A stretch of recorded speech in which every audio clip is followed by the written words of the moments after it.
कर्म का फल इंसान को भोगना ही पड़ता है। हमारे किए गए कर्म हमें ढूंढ ही लेते हैं, फिर चाहे कर्म अच्छे हो या बुरे हो। लेकिन हम लोग इस बात को ज़्यादा गंभीरता से नहीं लेते हैं और हमें लगता है कि कर्म फल जैसा कुछ नहीं होता। हम अक्सर उन लोगों के बारे में बात करते हैं जो दूसरों के साथ बुरा करते हैं, लेकिन फिर भी कोई उनका कुछ नहीं कर पाता। यही सोचकर हम में से ज़्यादातर लोग बुरे काम करने लग जाते हैं। हम सब यह भूल जाते हैं कि कर्मों का हिसाब कभी भी तुरंत नहीं होता। किसी के साथ बुरा करने वाला भले ही आज सुखी हो, लेकिन कभी न कभी उसे उसके कर्मों का फल भोगना ही पड़ेगा। बहुत समय पहले की बात है। शहर से दूर गांव में एक दुकानदार था जो अपने ही गांव के एक व्यक्ति से रोजाना 1 किलो मक्खन खरीदा करता। वह दुकानदार कई सालों से उस व्यक्ति से मक्खन की खरीदारी कर रहा था।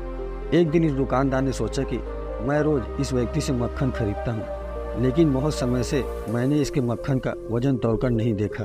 कल तोलकर देखूंगा कि ये मक्खन 1 केजी से कम तो नहीं देता। अगले दिन जब वह व्यक्ति मक्खन देकर गया, तब वह दुकानदार ने मक्खन का वजन किया तो देखा मक्खन सिर्फ 900 ग्राम है। उस दुकानदार को काफी गुस्सा आ गया। वह दुकानदार गुस्से में गांव के पंचायत के पास गया और उसने उस व्यक्ति की शिकायत कर दी। गांव की पंचायत बैठी और उस व्यक्ति को बताया गया कि तुम पर इस दुकानदार ने धोखा देने का आरोप लगाया है। तुम इस दुकानदार को देने वाले मक्खन में हेराफेरी करते हो और हर बार तुम इसे 1 केजी मक्खन की जगह सिर्फ 900 ग्राम मक्खन देते हो। क्या तुम्हें अपनी सफाई में कुछ कहना है? वह व्यक्ति बोला, सरपंच जी, मैं तो एक गरीब आदमी हूँ, मेरे पास वजन तौलने के लिए सही माप नहीं है। मैं रोज इस दुकानदार से अपने लिए 1 किलो गेहूँ खरीदता हूँ और अगले दिन उसी गेहूँ को तराजू के एक तरफ रखकर इस दुकानदार के लिए मक्खन तौलता हूँ। अब आपको जो भी पूछना है इस दुकानदार से पूछिए। पंचायत में बैठे सभी लोगों को पूरी सच्चाई समझ आ गई और उन्होंने उस दुकानदार को गांव से बाहर करवा दिया।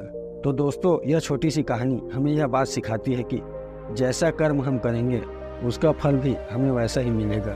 हमारी चालाकी ही हमारा नुकसान कर देती है। जैसे दुकानदार को अपनी चालाकी की वजह से नुकसान झेलना पड़ा, ठीक उसी तरह हमें भी अपने कर्मों की वजह से कभी न कभी नुकसान झेलना ही पड़ता है। दूसरों के साथ हम बुरा करके 1, 2 या 10 बार बच सकते हैं, लेकिन एक न एक दिन उसका परिणाम हमें भुगतना ही पड़ता है। हम अपने कर्मों के फल से नहीं भाग सकते।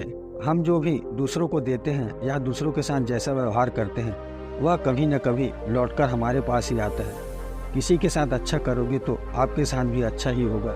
उसी तरह किसी का बुरा सोचोगे और बुरा करोगे तो आपके साथ भी बुरा ही होगा। इसीलिए कहा गया है, जैसा करोगे वैसा भरोगे।